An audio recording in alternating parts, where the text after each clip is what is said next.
Hello, welcome back to my channel. Sorry I haven't done any videos for a while, by the way. I've been very busy this last month, so apologies to those who like regular content.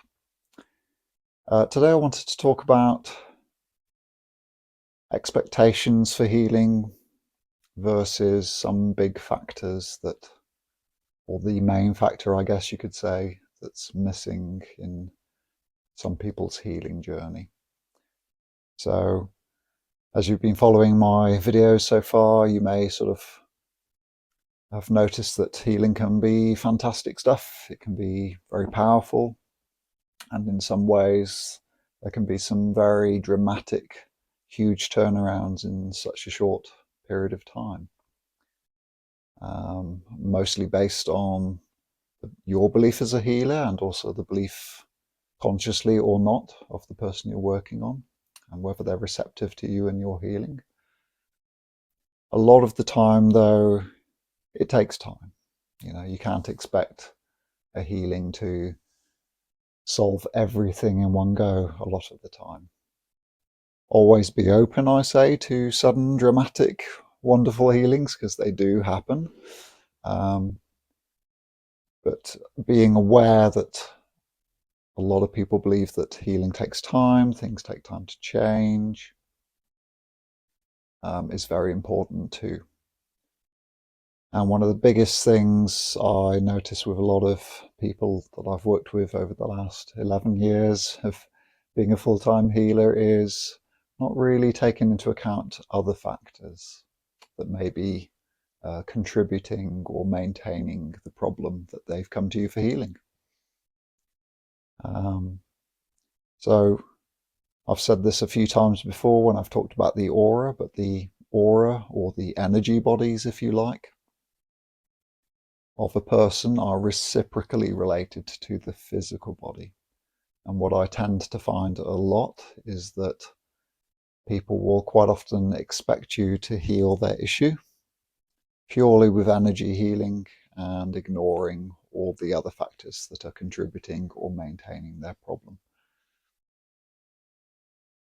So if we go back to the point of the aura, the energy field, the energy bodies, whatever you would like to call it, being reciprocally related to the physical body,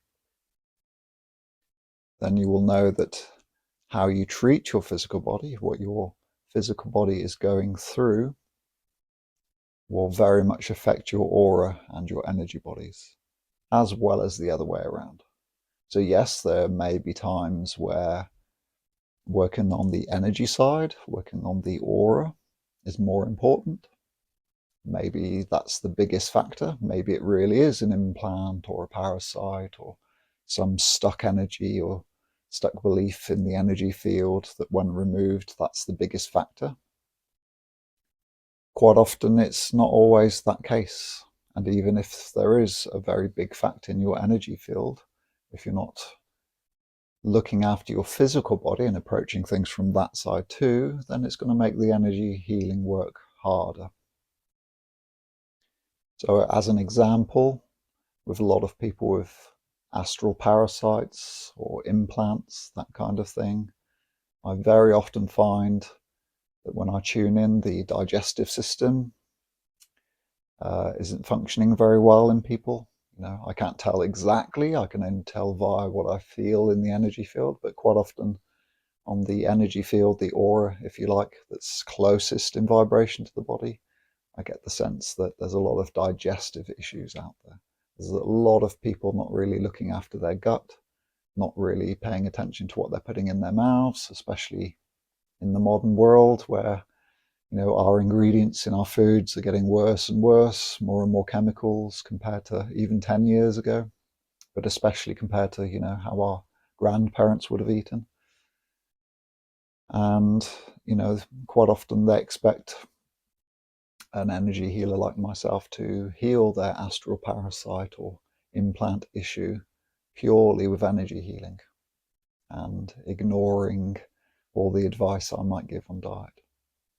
So that's just one of many, many examples. But yeah, your physical body, look after it.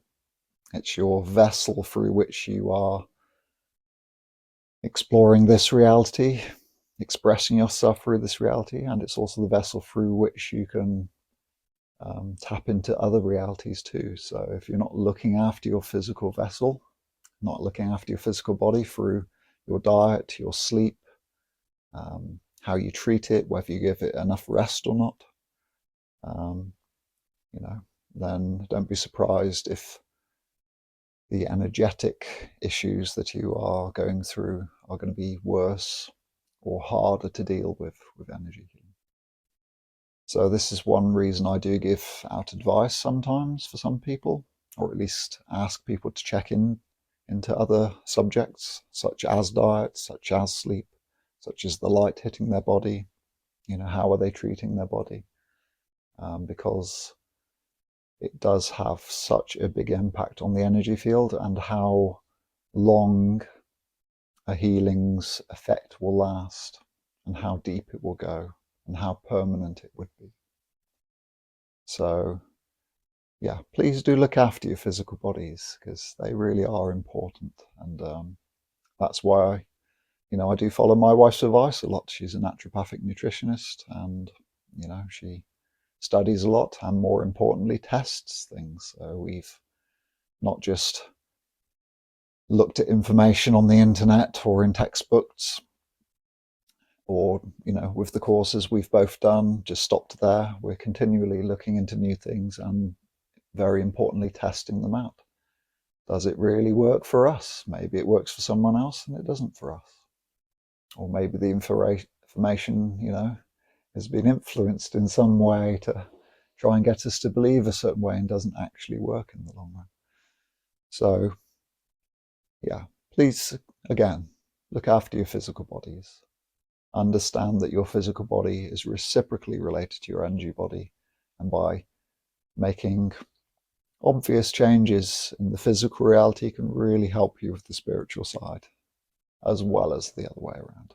And of course, that might really help you with your energy healing. It might make people feel that they're really being cared for, especially as they understand what I'm talking about right now. And whilst we're talking about giving out information, on the physical side, information that may help them in other ways aside from energy healing, please be careful. If you're not qualified or registered as a therapist of another kind, whether it be a nutritionist or a psychologist or something like that, please don't claim to be any of those things. Always make sure that you're giving advice of things that have worked for you, but make sure they understand that that may not work for them and to seek out advice from someone who is more qualified. I do shudder to think sometimes of the advice I've given out very early on in my career, such as, advising people on carbon 20 just because I read somewhere on the New Age websites that it was a good thing. And I think, oh, wish I hadn't done that. So please be careful when you give out advice and make sure you have some contacts, get to know practitioners in different fields and get a good contact list so that if you do need to help people look at a different side of things so that it can benefit your healing and benefit their health and their progression spiritually, get a good list so you can refer people to people that you can trust. Get to know those other practitioners. Yeah, very, very important, that point there. Yeah, and just to reiterate, if you've got someone coming in, so they've got a particular disease in their physical body or a problem in their aura, yes, huge, big, sudden changes happen in healing, even with people who treat their bodies terribly. It does happen. Always be open to that. But let's ask this question.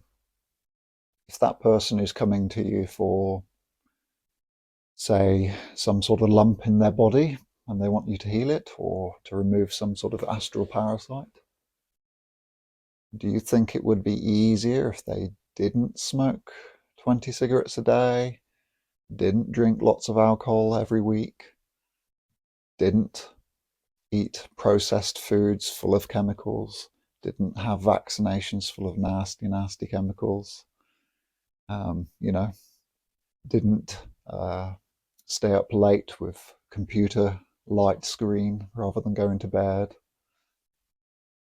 you know, didn't exercise, all of those kinds of things, don't you think it would be easier for their energy field, for their aura to change for the better if they dealt with those things as well as expecting you to just heal that thing? It's a good question to ask, isn't it? And I think it's no different to, a lot of people's expectations for losing weight or curing different things through other means.